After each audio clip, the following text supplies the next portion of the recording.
नमस्ते दोस्तों, जरा एक पल के लिए कल्पना कीजिए। साल है 1498।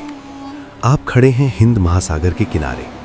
सामने लहरों को चीरते हुए एक अजनबी जहाज धीरे धीरे किनारे की तरफ बढ़ रहा है। उस जहाज पर खड़े लोग भारत के नहीं हैं। उनकी भाषा अलग है, उनके कपड़े अलग हैं और उनकी निगाहें टिकी हैं इस धरती पर, एक ऐसी धरती पर जिसे दुनिया उस समय सोने की चिड़िया कहा करती थी।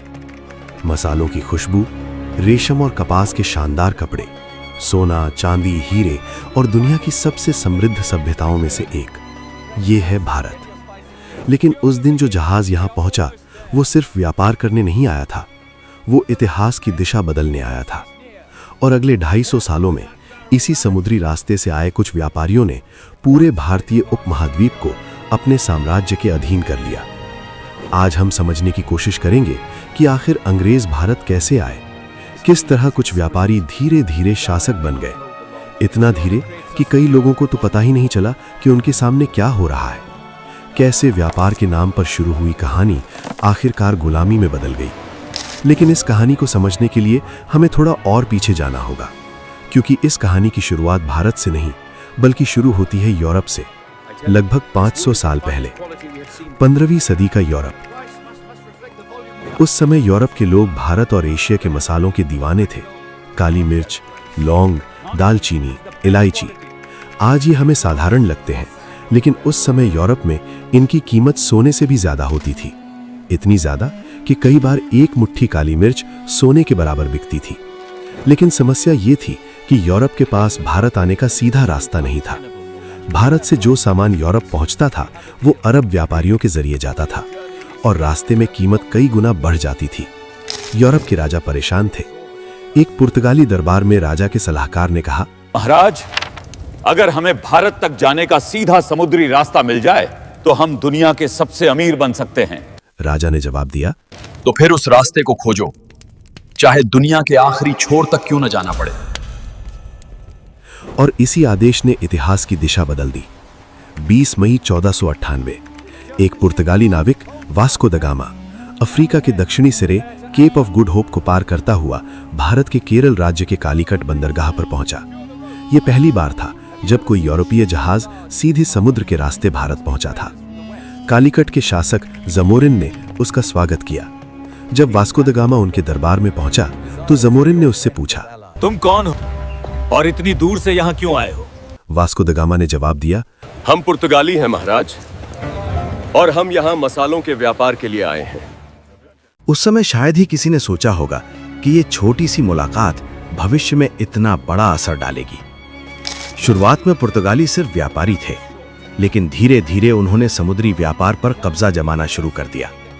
1510 में अल्फांसो डी अल्बुकर्क ने गोवा पर कब्जा कर लिया। अब गोवा पुर्तगालियों का मुख्य केंद्र बन गया। यूरोप के दूसरे देश ये सब देख रहे थे और वे समझ चुके थे, अगर भारत तक पहुंच गए तो दौलत की कोई कमी नहीं होगी। अब सवाल ये नहीं था कि भारत कौन पहुंचेगा, सवाल ये था सबसे पहले कौन पहुंचेगा। उन्हें समझ आ गया था कि भारत तक पहुंचने का रास्ता मिल चुका है और अब दौड़ शुरू हो चुकी थी। डच आए, फ्रांसीसी आए और फिर आए अंग्रेज। 24 सितंबर 1599 लंदन में कुछ अंग्रेज व्यापारियों ने एक महत्वपूर्ण बैठक की। बैठक में एक व्यापारी खड़ा हुआ और बोला, पुर्तगाली भारत से दौलत कमा रहे हैं, डच भी पीछे नहीं है। अगर हम अभी नहीं गए तो बहुत देर हो जाएगी। यहीं से जन्म हुआ एक कंपनी का नाम था ईस्ट इंडिया कंपनी। 31 दिसंबर 1600 इंग्लैंड की महारानी एलिजाबेथ प्रथम ने इस कंपनी को एक शाही चार्टर दिया। अब इस कंपनी को पूर्वी देशों के साथ व्यापार करने का विशेष अधिकार मिल गया। लेकिन भारत में प्रवेश करना इतना आसान नहीं था। उस समय भारत पर शासन कर रहा था दुनिया का सबसे शक्तिशाली साम्राज्य, मुगल साम्राज्य, और उसके सम्राट थे जहांगीर।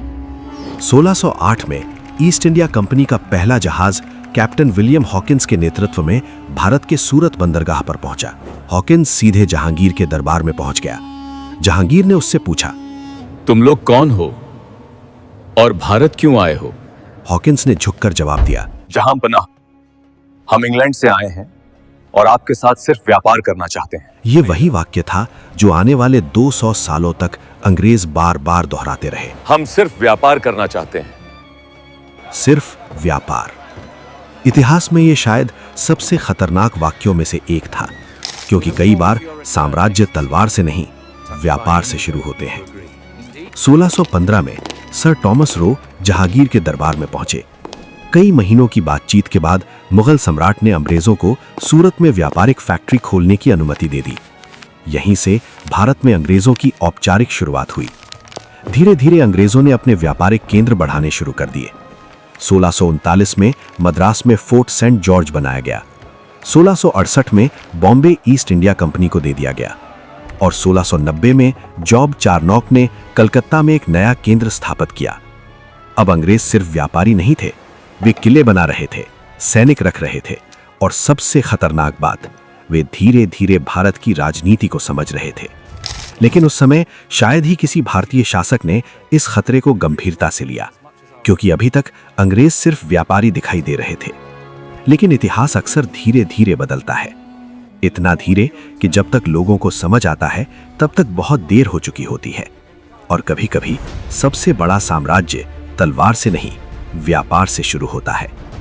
अगले भाग में हम देखेंगे कि आखिर कैसे एक व्यापारिक कंपनी धीरे धीरे भारत की सबसे शक्तिशाली ताकत बन गई, कैसे 1757 की प्लासी की लड़ाई ने भारत के इतिहास की दिशा बदल दी और कैसे कुछ भारतीय शासकों की गलतियां और अंग्रेजों की चालाकियां मिलकर पूरे देश को गुलामी की ओर ले गईं। अगर आप इतिहास को इस तरह गहराई से समझना चाहते हैं तो इस चैनल को जरूर सब्सक्राइब करें, क्योंकि यहाँ हम इतिहास को सिर्फ पढ़ते नहीं, हम उसे फिर से जीने की कोशिश करते हैं। तो कहानी यहीं खत्म नहीं होती, असल खेल तो अब शुरू होने वाला है। अभी तक हम अंग्रेज तुम्हारे भारत के सिर्फ दरवाजे तक पहुंचे थे। अगले भाग में तुम देखोगे कैसे हम दोस्ती के नाम पर इस देश के अंदर तक घुस गए, कैसे 1757 की एक लड़ाई प्लासी भारत की किस्मत बदल देती है और कुछ लोगों की लालच पूरे देश पर भारी पड़ जाती है। तो अगर तुम चाहते हो कि ये सीरीज आगे भी जारी रहे और भारत का इतिहास तुम एक सिनेमैटिक फिल्म की तरह देख सको, तो इस चैनल भोला साहू AI को सब्सक्राइब कर लो और कमेंट में बताओ कि वीडियो कैसी लगी। वीडियो को लाइक जरूर करना। नेक्स्ट पार्ट के लिए एम है 1000 लाइक का। जैसे ये पूरा होगा नेक्स्ट पार्ट अपलोड हो जाएगा।